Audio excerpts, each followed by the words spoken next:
It is the worst nightmare of the Secret Service. An attack on the President of the United States while he's traveling. Hidden beneath this manhole cover is a bomb that went undetected, and it can be triggered remotely. Just seconds from now, the presidential motorcade will be passing over exactly this spot. But this is not the only danger. A few blocks away, there is a second threat. Located in a dimly lit room, a sniper is overlooking the intersection, where the president will soon be. And a little further down the road, a van with tinted windows is parked, close to the blocked-off streets. Inside, a man is preparing a rocket launcher that will soon be aimed at the motorcade. Fortunately, these three scenarios are purely fictional, but they will demonstrate the rigorous effort the Secret Service undertakes to ensure that the president remains secure during travel. While the president is still about 2 minutes away from the manhole cover with the bomb, the first car of the motorcade, the route car, is already driving past this spot.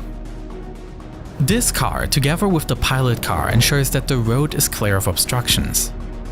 The sweepers, which are primarily motorcycles, follow the route car and pilot car and help clear the road ahead. However, they are unable to identify the bomb, and the core of the motorcade, consisting of Secret Service vehicles with the president on board, is approaching. As the president's limousine rolls towards the manhole cover, a person remotely pulls the trigger, and suddenly, nothing happens. The remote trigger didn't work, and that is because of this car, the Electronic Countermeasure Suburban, one of the most technically impressive vehicles in the motorcade. On its roof, antennas emit radio frequencies that drown out any bomb activation signal.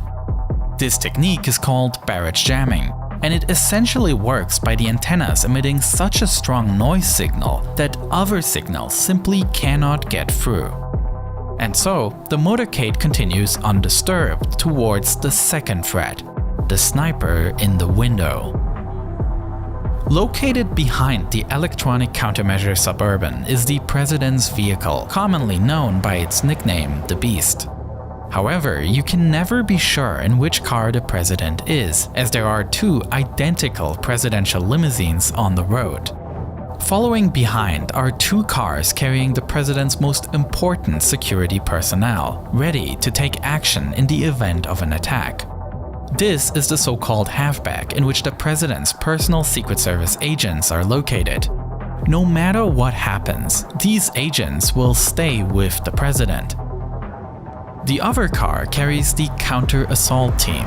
These heavily armed agents can remain on site and fight off an attack. This creates a secure buffer between attackers and the president. Behind these cars are the control car and the support car. These transport additional Secret Service agents, essential presidential staff, as well as the president's personal doctor. But unknown to any of them, they are currently approaching another threat, as the motorcade arrives at the intersection the sniper has scouted out. The fact that there are two identical cars makes it difficult for the shooter, but unfortunately he catches a glimpse through the glass, aims, and pulls the trigger.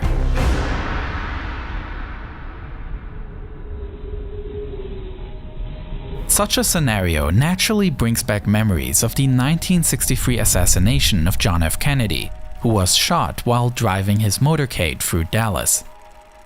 Since that time, the presidential limousine has undergone many changes.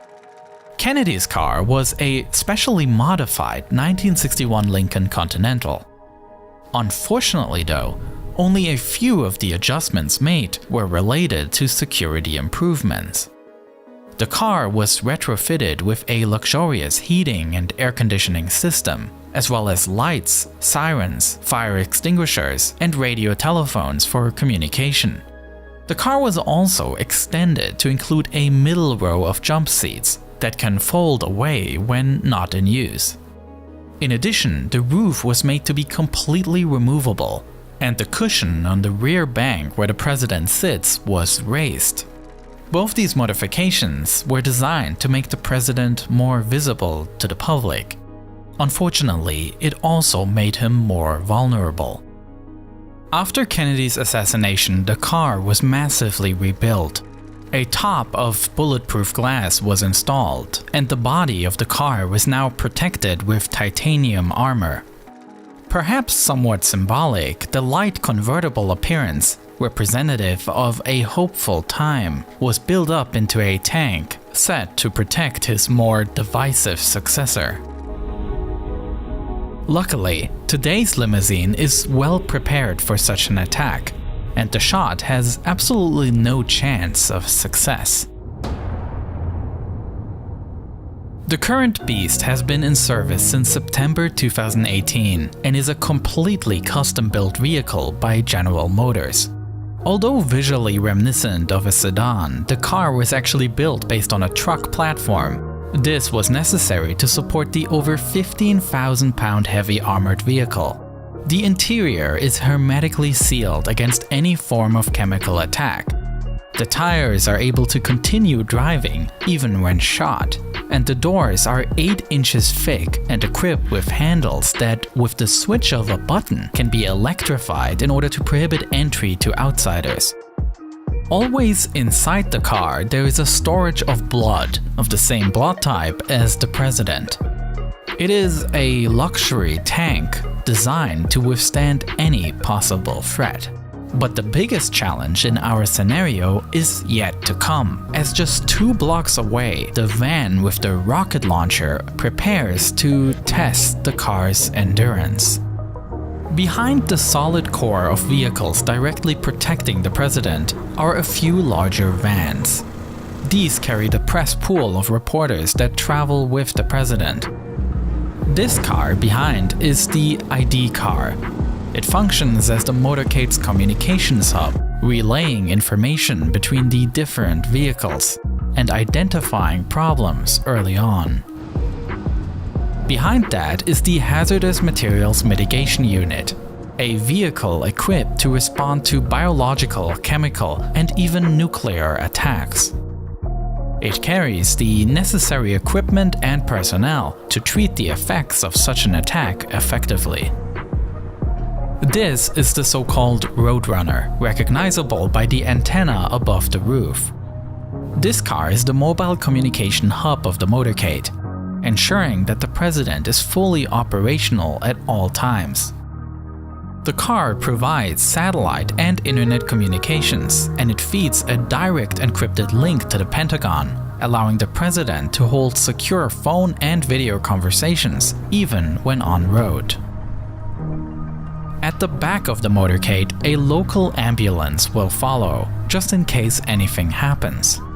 And signifying the end of the motorcade are the so-called rear guards. Local police cars that make sure that no other cars drive into the motorcade from the back.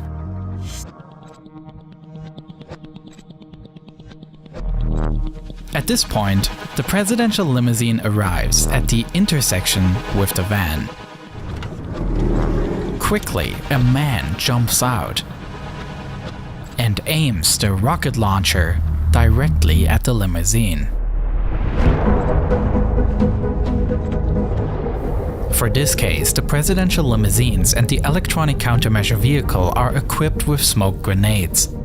As soon as they are triggered, the cars disappear in the smoke, preventing a clear line of sight. This so-called infrared smoke screen is composed in such a way that it conceals the heat signature of objects. That means that even more complex guided missiles would not succeed in tracking the target. Meanwhile, the Beast flees the scene. The presidential motorcade is a highly thought-through system. Although the enormous number of cars may seem a bit arbitrary at first glance, a closer look reveals that the different vehicles all fulfill different tasks and together function as a White House on wheels. Though it's probably fair to say that besides justified security concerns, there's also some element of projecting power at play here.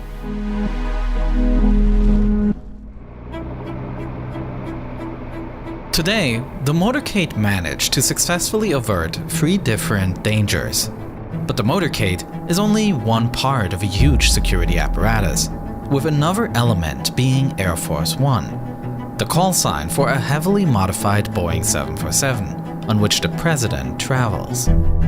This plane was severely tested when it served as a refuge for George Bush during the attacks on the country on September 11, 2001, with the president spending much of that day on board.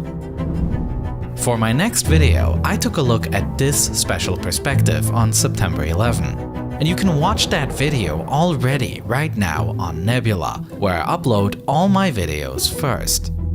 And not only that, Nebula is also where you can see exclusive videos that I made just for Nebula subscribers, such as the one I produced about the Bin Laden raid, detailing how this military operation unfolded. Because Nebula is a subscription service, I can work with higher budgets for these videos, creating way more ambitious projects, and this support has enabled me to increase my production quality for my YouTube videos as well, allowing me to do things I could have only dreamed of 2 years ago. Besides me, you can find incredible shows exclusive to Nebula from many other educational creators, as we are all building this streaming site together, with everything included in one subscription.